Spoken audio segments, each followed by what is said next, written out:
Hello, I want to walk you through the revenue details and revenue analysis for the next generation Avenue STR short-term rental compliance portal.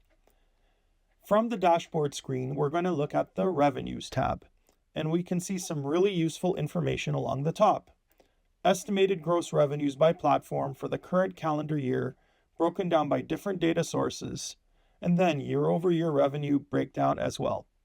Estimated versus reported revenues and are overlaid on one another to easily compare revenues that are reported through the STR tax collection system compared to estimated revenues based on calendar bookings regularly scraped from the live STR listing.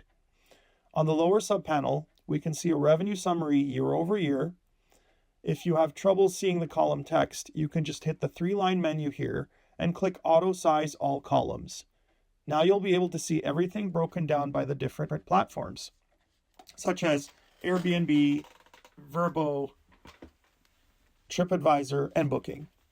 Revenues by listing allows us to see which are the highest revenue grossing rental properties. Here, by sorting that column in descending order, we can see nights booked. If you think a column is important, you can select it and pin the column to the left or right. Having both calendar and review-based revenue estimates are important to reinforce that revenue-generating stays did occur instead of the property being used for personal purposes or closed for renovations or seasonality. To learn more about a rental, drill down into rental details by clicking the rental ID. For example, I am interested in this rental property that is generating a lot of revenue with $85,000 of gross receipts for the year. I click the rental ID for that field, and I will be taken to that rental record to find out everything else I wanted to know about that rental, including a calendar chart. Clicking the left and the right arrows on the calendar interface allows you to move backwards on the booking calendar or forwards up to a year ahead in time, and a statistical bar graph of nights blocked per month. You can also view or export the sequence of nights where the property was blocked. And you can go backwards or forwards in time as well. Normally, the booking calendar can see up to 1 year into the future, as far back in time as the year 2020. From a tax compliance standpoint and the most recent filing period, we can see if there was any recent bookings that would show up here, along with when the property was first listed. Revenue by month is the final subtab, which captures revenue in a given month and year.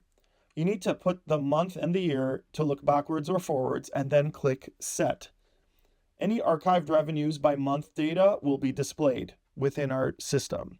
To see a specific rental or listing, use the search box on the right to refine the results. You'll be able to filter on a specific listing by copying the rental ID or the listing ID from elsewhere in the system and pasting it. You can also search by address, but make sure for multi-unit dwellings that you have the right apartment or suite number. You can copy and paste the search terms to see specific revenues for that rental, and for that month and period will show up here with the nightly rates and gross revenues displayed accordingly.